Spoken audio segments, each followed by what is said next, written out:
All right, so for the second speech, it's only 5 minutes again, but for the second speech, I would like to share a story about the really terrible family vacation we had going to Colorado. So it was our senior year, it was me and my twin sister's senior year, and it was my brother's sophomore year in college. And because of COVID, we usually have a family vacation, but we ended up not going anywhere. So my parents had a good bit of money saved up, and when we were younger, and when my parents were way younger, they were avid skiers. I mean, we almost moved out to Colorado because my dad had a job offer there, and he's just such a huge skier. He wanted to just be plowing on some fresh powder, catching some snow, all that. I remember he'd always just walk around the living room doing like a skiing motion. It was really cringy, but it's a good memory. So we decided to go to Steamboat, Colorado, and the morning of,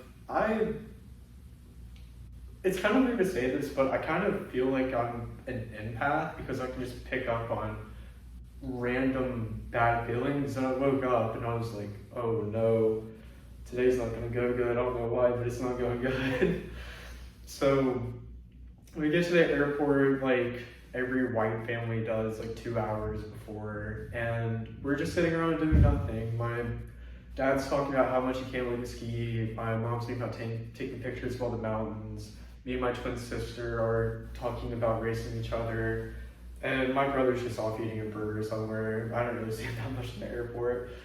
So we have a layover flight. We fly into the Denver International Airport, but then we have a layover flight that's not connected. I mean, it is a weird situation because it wasn't the same airline, but us and 30 other passengers on this plane going to Denver were supposed to go on the airplane and go to the Steamboat, but we're loading the plane and we're supposed to take off at 4:30, but 30 minutes goes by and we're just stuck there. We're just like, what's happening? And it's because there were weather delays in the DIA Denver International Airport. And my parents are kind of freaking out. My dad just does the dad thing. He rolls his head back in the seat and he sighs really loudly, but my mom's still kind of hopeful. She's like, okay, well maybe the layover flight isn't affected. So we're on the flight and my mom keeps on getting emails, or she keeps on refreshing her emails trying to see if the layover flight has been pushed back, but it hasn't. So we land at the DIA and we originally had 15 minutes to get there. Like when we landed, we would have 15 minutes to get to the layover flight. In theory, it's already a terrible idea. Like, in what world is that going to work out? But we were already late. But the pilot or some of the airline attendants knew that there were about 35 people on the plane that needed to get to another plane, and they told us that it's okay, the flight's going to wait up for you. You don't have to worry about anything, but just try to get there as quick as you can. So we have to get to the terminal, and we're like in the Home Alone movie where they're running around the airport. But we get to the terminal and we don't see a plane.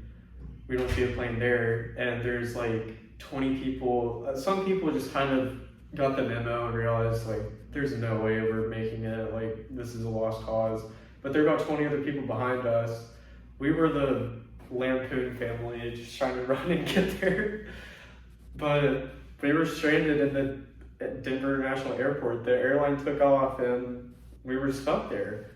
And I was like, I knew this was gonna happen. I had the hunch. I couldn't explain it, but I didn't say anything to my parents.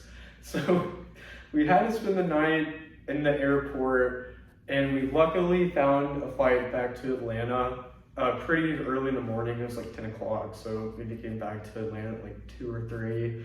I can't really remember, but we were looking on the news, and it turns out that where we were going to go for the skiing trip, there was a blizzard there, and people were going to be stuck there for about 2 weeks. So kind of ironically, it was a good thing that the trip got canceled because we would have been stuck there for 2 weeks and we all would have missed the first week back at class.